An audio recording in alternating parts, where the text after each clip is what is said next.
Tu as peut-être créé une page web et tu comprends que c'est tout simplement un fichier que quand je clique dessus, ça ouvre dans le navigateur. Mais tu te demandes peut-être comment on pourrait faire pour partager ce site web avec quelqu'un d'autre à travers le web. Donc, à l'instant, si je regarde ici, on voit tout simplement le chemin de fichier qui mène à l'endroit sur mon ordinateur où se trouve ce fichier. En fait, pour que ma page web apparaisse quand quelqu'un navigue l'Internet, il faut que ce fichier ou ces fichiers, si c'était un site web plus complexe, soit hébergé sur ce qu'on appelle un serveur, donc un ordinateur toujours connecté à l'Internet. Donc en ce moment, mon ordinateur n'est pas un serveur, alors je ne peux pas partager le contenu de ma page web avec les autres.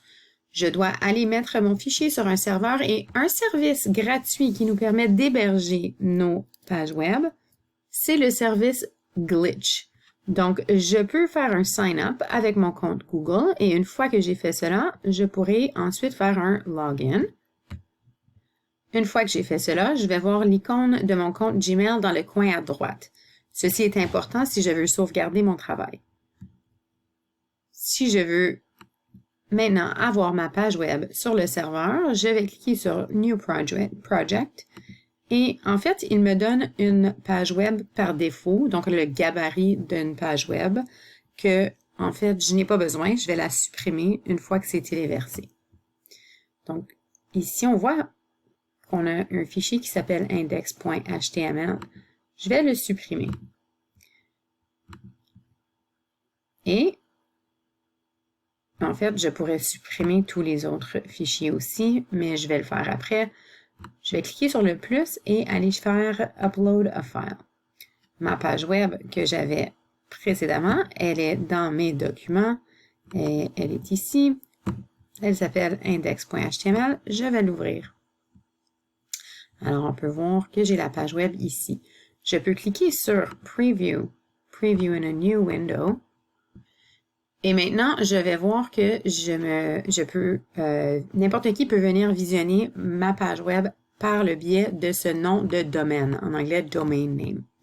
Si je veux le changer, je peux retourner à Glitch, cliquer sur Settings, Edit Project Details, et je peux essayer de changer le nom de domaine.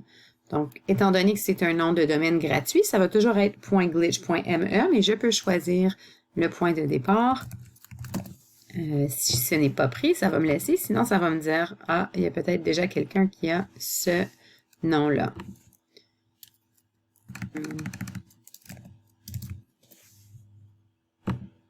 Et voilà.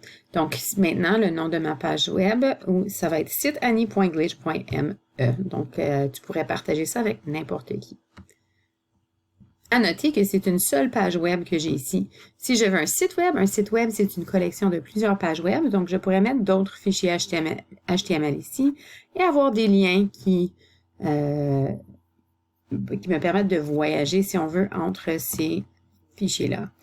Pour ce qui est de ces fichiers ici, on ne les a pas besoin. Pour nos besoins, tu peux les laisser là ou tu peux les supprimer. Ça ne dérange pas. Et voilà comment tu peux avoir ta page web sur l'Internet gratuitement. Donc, c'est très bien pour des pages web simples.